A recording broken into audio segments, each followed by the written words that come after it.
Also, Masin, when we look at this current phase of the conflict, what's going on between Israel and Hamas, um, but not just that, but also between Hezbollah, Yemen, Iran, all of these things. Um, when I look at all of this, it's difficult for me to see once all of this is over, because at some stage it has to be over. Um, Even if it's not fixed, it has to subdue. Um, but at that point, what are things likely to look like? Because it surely it can't go back to how things were previous to October 2023, because um, in some ways Israel has lost the sense of security that they had before that attack in October and before the attacks from Yemen, Hezbollah, Iran.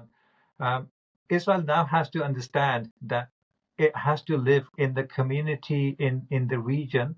It has to live as equals because its actions will have consequences.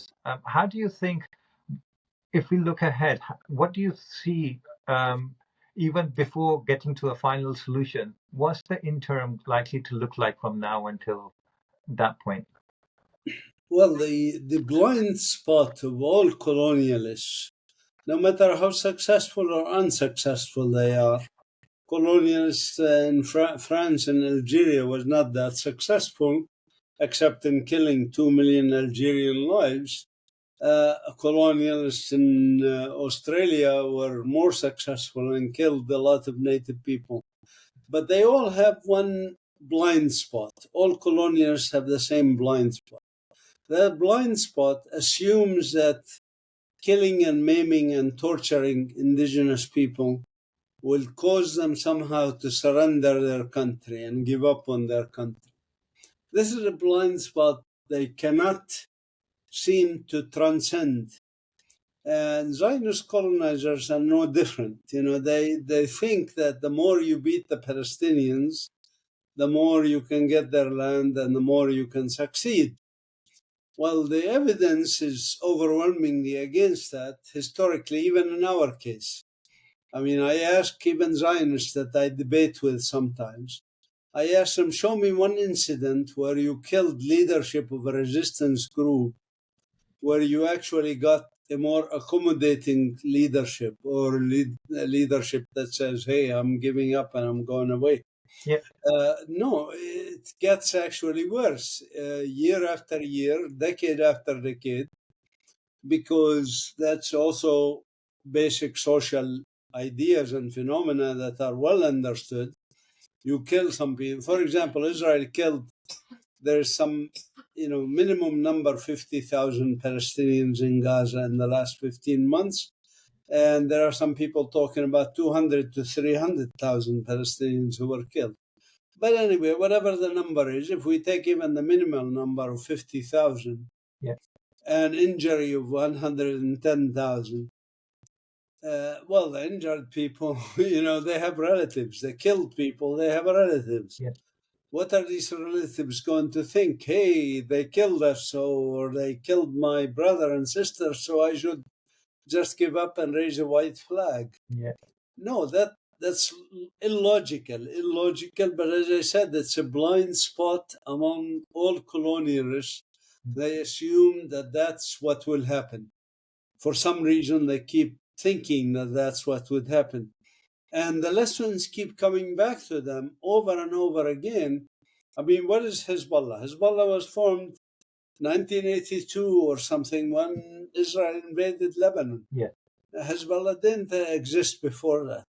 So the invasion is what caused the creation of a resistance, not the invasion suppressed the potentiality of resistance for the future. The same thing in Hamas. Hamas was created in 1988, 87, during the uprising that we had when Rabin told his soldiers to break the bones of Palestinian children who participate in peaceful demonstrations. This is typical of colonialist miscalculations. Yeah. And I think they miscalculated on the issue of the front. They don't like us to use the term the resistance front or resistance groups, of course, They want to consider any opposition to them to be terrorist, of course. Uh, it doesn't matter, of course. The Europeans in North America considered the Native Americans as savages and barbarians and terms like that.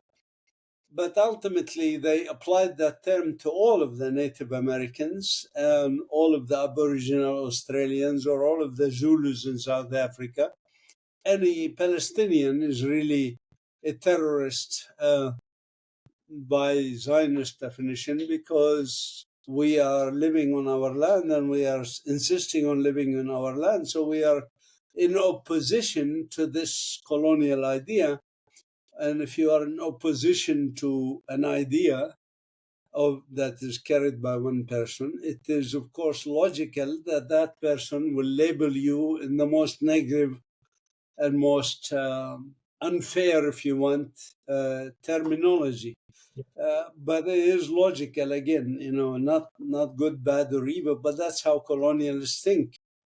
It's like saying, mosquitoes suck some blood. So what does that mean? Mosquitoes are evil and humans are good? No, it's the nature of the beast, the nature of the individual, the nature.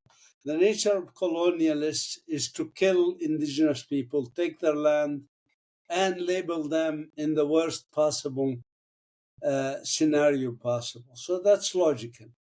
And the nature of the indigenous people is that they want to stick to their land, they want to resist, and they consider that good, and they consider any success of resistance to be a fairly good thing. So that's, again, expected and understandable when you make the right diagnosis of a colonial, anti-colonial struggle. Now, if you make the wrong diagnosis and you say, well, this is somehow a dispute, for example, about religion, about the gods, or that this is somehow a military occupation, and that there is resistance to the military occupation. It's not the same. I mean, military occupation is not the same as colonialism. A military occupation is like when France was occupied by Germany in the World War II. That is different than colonial settling population that wants to displace the local people. Hey there. I hope you're enjoying this episode. Let me just take a moment to introduce our sponsors for today. This episode is kindly being sponsored by the Worldwide Listings Company Limited, or WLC for short. WLC is a complete A to Z Amazon account management service. So if you're looking to start an e-commerce business, or you already have a business that you want to take to the next level, then get in touch and WLC will be able to help. Just for transparency purposes, let me also mention that WLC is a company that I personally created and am a director of. So when you get in touch with WLC, you will be speaking with directly myself or my team, and we very much look forward to speaking with you to see how we can serve your needs. Thank you, and with that said, let's get back to the episode.